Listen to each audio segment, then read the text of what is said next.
How can we as teachers help students to prevent the third quarter slump? How can we climb instead of slide? As teachers, during the third quarter, we usually see grades go down, decrease their percentage of what students have been achieving during the first and second marking periods. I remember as a first-year teacher being surprised at the student grades during the third marking period. They were much lower than I had seen in the first and second quarters. Thankfully, I was in a team situation and I was able to discuss it with my team and to see what they were seeing with students as well. My coworkers reassured me that yes, this is normal. This happens a lot during the third quarter. And we want to be able to prevent the slide that happens during the third quarter. And we want to see students climb and improve.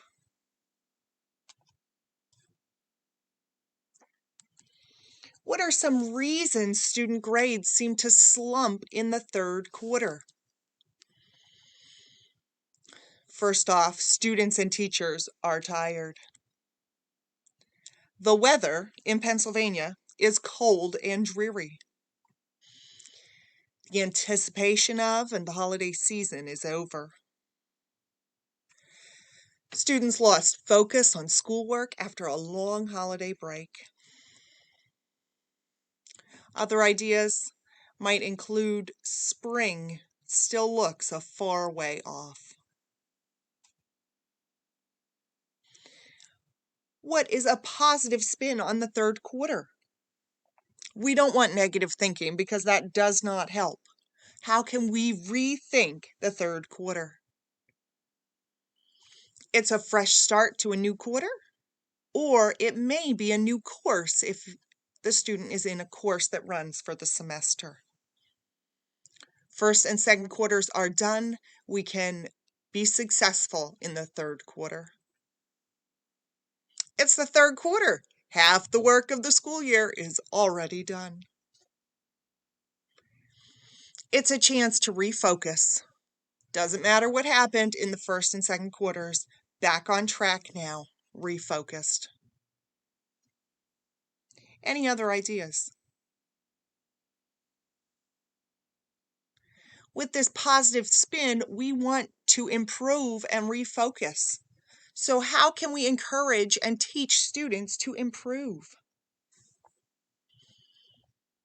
We can do that through goal setting.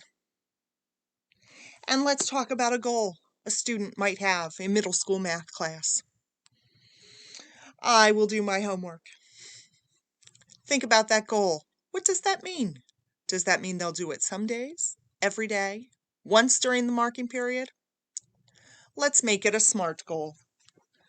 Let's make it specific, measurable, attainable, realistic, and time sensitive.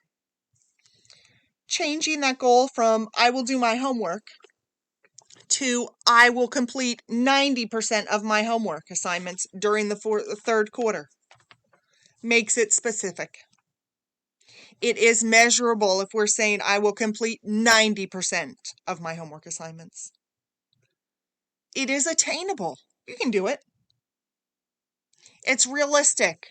There might be days that homework just doesn't get done.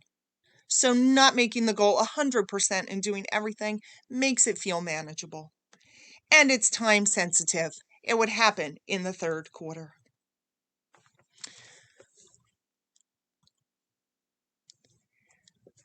To do this, we are going to have students and teachers complete bi-weekly SMART goal check-ins. For the teacher, there's going to be a Getting Smarter goal-setting checklist on Google Forms.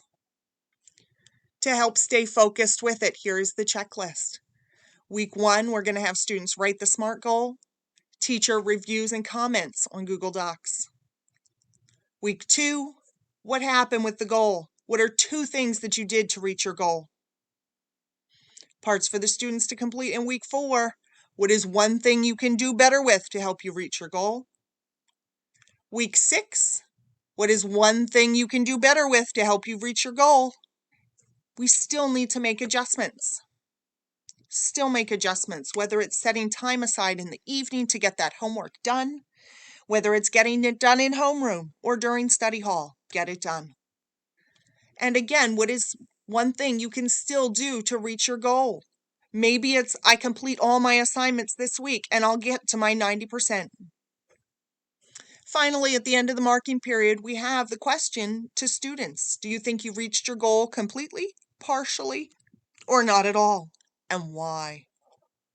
Most importantly here, teacher reviews and comments on students' week 9 responses. All along, teachers are commenting on Google Docs back to their students about how they're doing with their goal.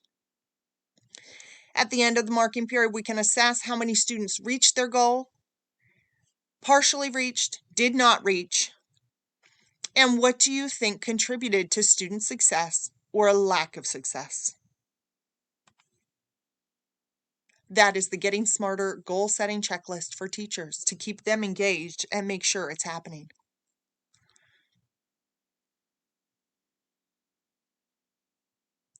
It's important to make revisions to the goal if necessary.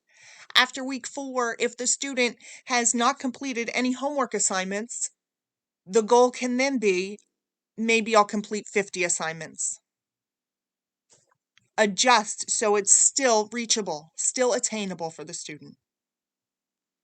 And then how do we stay focused on the goal? How do we stay focused? We have the bi-weekly check-ins with students. We can do them in Zoom, in person, or with the Google Doc comments. Some students might do great just reading the Google Doc comments, but some students might need that individual check-in. Student surveys where they will be completing their Getting Smarter Google Doc. Looking at the Getting Smarter Google Doc for students. First, it'll help them write their goal. What way do you want to improve? Writing their SMART goal. And then week 2, week 4, week 6, and week 8, assessing what have you already done, what is one thing you can do better, what is one thing you can still do. Week 9, do you think you've reached your goal completely, partially, or not at all, and why? For students who need suggestions to help them answer these questions, did you complete all, most, few, or no homework assignments? Did you complete classwork? Did you review content videos? Did you ask a question in class or send an email? All these things can help students stay focused on their goal.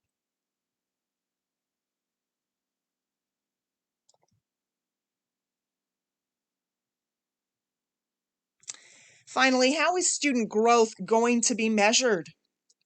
We want to see success, and we want to see what percentage of students reach their goal.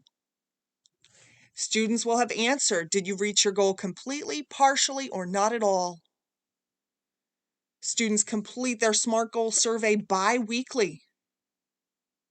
Week 9 is the conclusion of the third quarter, and student growth will be measured. Again, we can determine what percent of students reach their goal. Also, were third quarter grades in line with first and second marking period grades?